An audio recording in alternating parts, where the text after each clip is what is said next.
once I finished my cape to wear while we were in Scotland, my husband looked at me with puppy dog eyes and said, can I have a cape to wear in Scotland? That would be really cool. And I've always wanted a cape. He says about 2 weeks before our trip. And I thought I was doing so good because I had my outfit finished. I had it finished. Lucky I had my dress and my cape finished like a couple weeks before my trip. Like I was going to not be stress sewing until I was asked if I could make a cape. Now capes are relatively simple. At least they should be. Just a little bit of fabric here, there, a few seams, the end, right? Well, my husband, his dream cape had a little bit more to it, you see. He always had wanted a cape with a patchwork lining because of this one line in the Wheel of Time. And he said, well, all bards have capes with patchwork linings. And I said, really? Oh, all bards? Okay.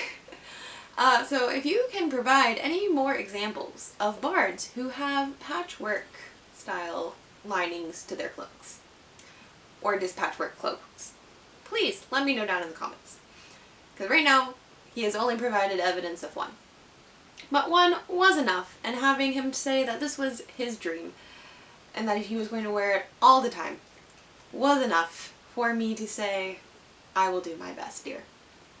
So I have now been working on essentially making like 2.5 quilts of patchwork fabric, then to make into the lining of a cloak. We got some linen blend here because we're making it kind of vaguely medievalish. And black is his favorite color, and also is going to look really good with patchwork lining. It will make the patchwork really pop. So got all of this sewn. I got all of this washed, and I did sew across the top of it. I did a zigzag stitch, and goodness, I'm so glad I did because it frayed right up to where I did that zigzag stitch. So I still need to cut this out, obviously. I need to cut a lot of things out, but anyway, a couple weeks out from going to Scotland, and I have a cape to make. We went to Joann's to see what the cape should be, really the outside of the cape, what you're going to see the most. And we decided on this black linen blend because it was there. The blends are a little bit cheaper. We are going vaguely historical with this, like historically plausible, but not really like a historically accurate anything. Far more of a historical fantasy situation. Now, for all of the patches that we are going to be using, we are using all of my scrap fabric, which honestly is wonderful. I love this. This is why quilts were made, I'm positive. Is that, you know, you are making this project, you have fabric, you have extra fabric. Well, guess what? Now you're going to cut it up into tiny little pieces and then put it back together and make something incredibly beautiful. I had a lot of fun going through my stash of fabric scraps that are honestly like too small to make any like true project out of, and then repurpose them into something else. And then he's going to have this lining that's full of fabric from all of my different dresses and projects from the last couple of years, which I think is so cool. I did not do all of this project on my own though. I had some absolutely wonderful help. He helped cut out so many of the patches, and it was fun to get to do this project together. I have a couple quilting rulers. I have a square, I have a rectangle, and those were our main shapes that we used. The larger squares, the rectangles that I also two of the rectangles together to essentially make like a elongated square. And then I also used the square, I cut it up into 4 pieces to have like a patchwork square patchwork. So that way it's all over the place, nothing's like perfectly lined up. You know, it looks really here, there, and elsewhere. Here I am laying out all of the squares that we have cut out so far, and we realized that we wanted a little bit more variety. So we cut out a few more of different fabrics, And also we wanted to have a little bit more of a mix-up thing. So like I just showed you right here, this is how I am making a square out of 4 squares. So it looks a little bit more patchworky. So I sewed 2 squares to 2 squares, and now I'm sewing the 2 squares to the 2 squares so that we have 4 squares. And I just did this by evenly cutting up squares that I had made that were larger. And if you fold them, you know, 1, 2, 3, 4 evenly down into the 4 little squares, and then cut them up and then just rearrange them all, well, here you go. And this is how they kind of look next to each other. It looks far more patchworky than just the big squares next to each other. So here I am trying to order them again after cutting out a few more different pieces of fabric, some different patterns, some different colors, trying to spice it up a little bit, because I realized I have a color palette that I kind of make most of my stuff in, which is blues, sometimes greens, definitely a lot of purples and pinks, and then like neutrals, white, beige. The yellow is actually from a dress that I did not make for myself, but for somebody else. Now, I am sure you recognize some of these fabrics, and I bet you know the name of the outfits that some of these fabrics go to, because I made vlogs about making these outfits and then also have posted them on my Instagram. So if you can name them, what outfit they go to, the video title, however you want to categorize it, that's up to you. But let me know down in the comments how many you can guess, how many you know. There's only one here that I see that was a commission that you probably wouldn't know the name of. But I did post a picture of it, so bonus points if you can figure that out. I think it would be fun. Let me know how many you can guess. Let's see who has the most. Now here I am doing a whole strip. So basically I'm making like 2 quilt tops, and I'm doing it in a strip way. I'm making 1 whole strip, and then I will have the strips go and attach to each other. Now, my husband, he is so sweet. I mean, he's always sweet, but he knows that I am really trying hard to make this for him at his request. And he has been so helpful, and also has been making me these lovely little snackies. So this was a beautiful like iced tea, like a milk iced tea that he made. It was absolutely amazing and delightful. It also, he like made like this like simple syrup sugar water to go with it. Oh, I'm remembering it right now, and it was amazing.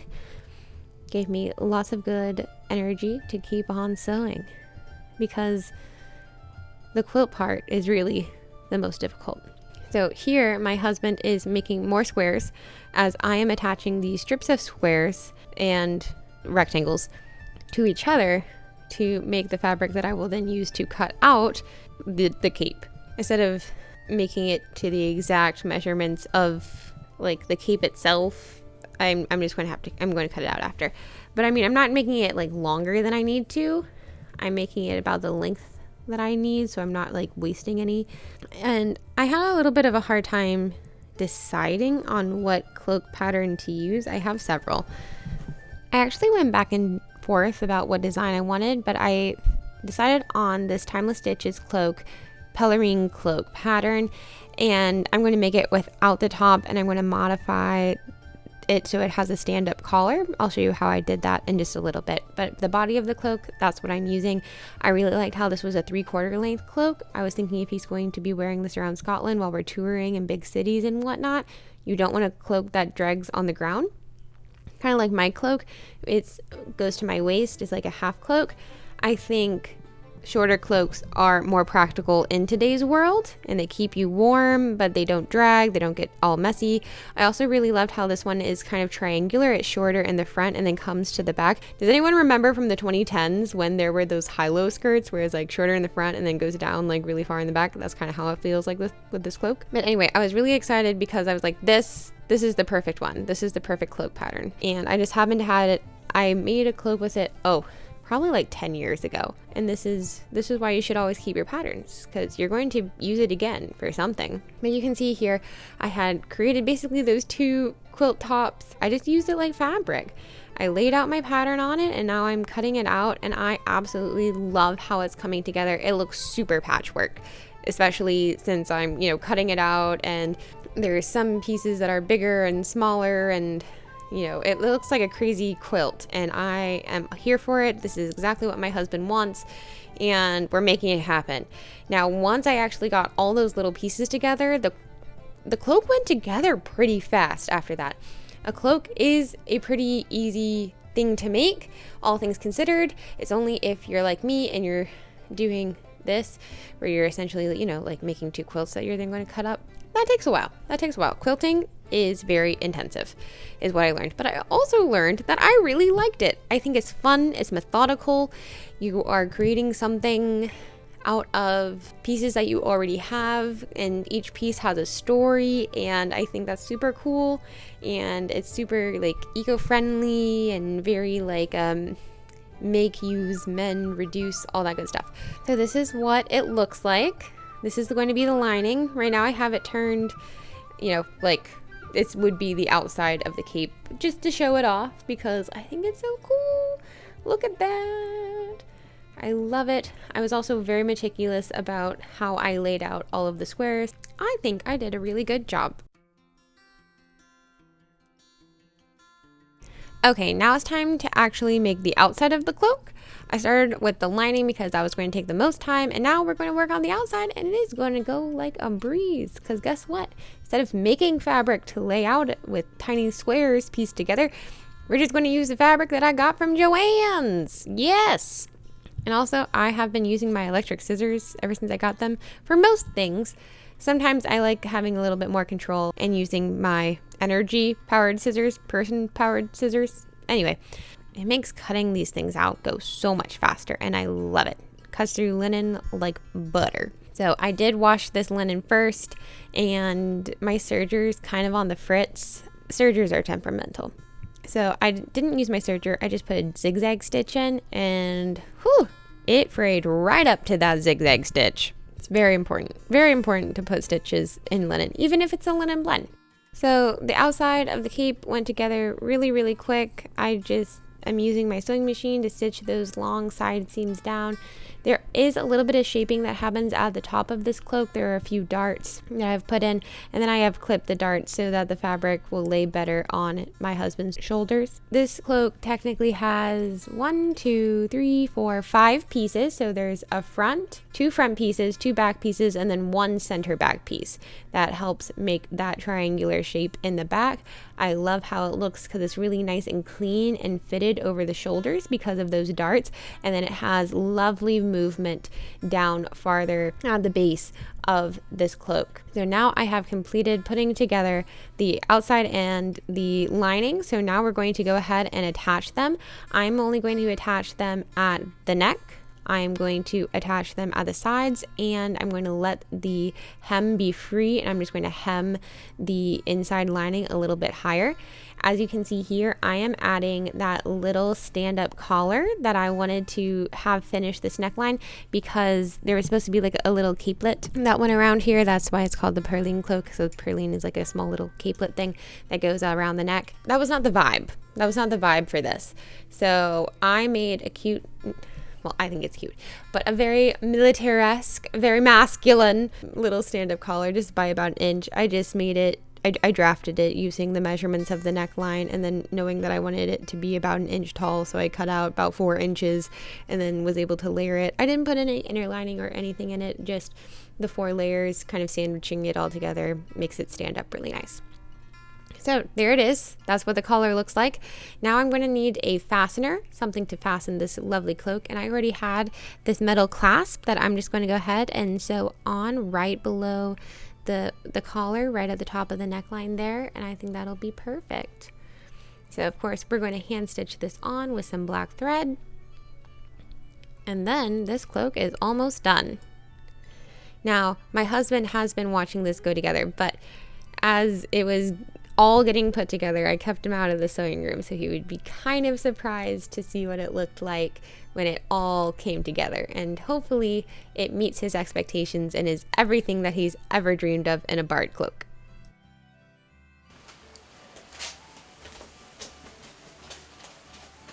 Okay.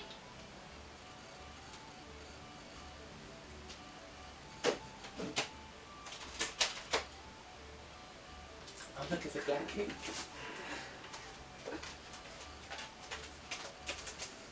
like the collar. This was the right choice.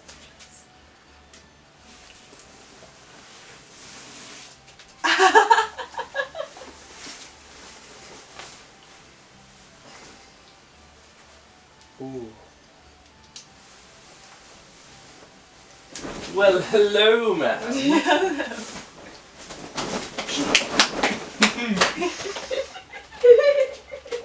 That's fine. I'm so happy you're happy. I love it. Good.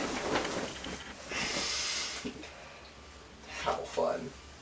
Yeah. My husband proudly wore his cape all around Scotland, particularly in Edinburgh and Glasgow, and he also wore it to the Castle Fair Renaissance Festival at Uhuberg Castle with his king outfit.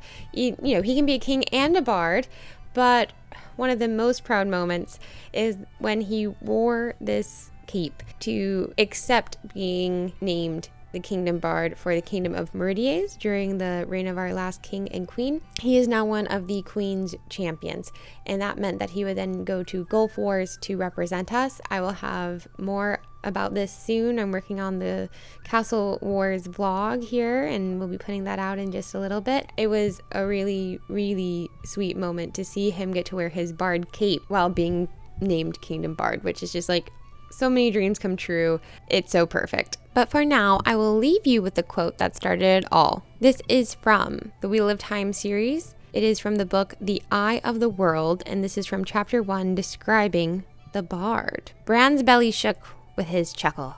Black, his cloak is like every gleeman's cloak I'd ever seen.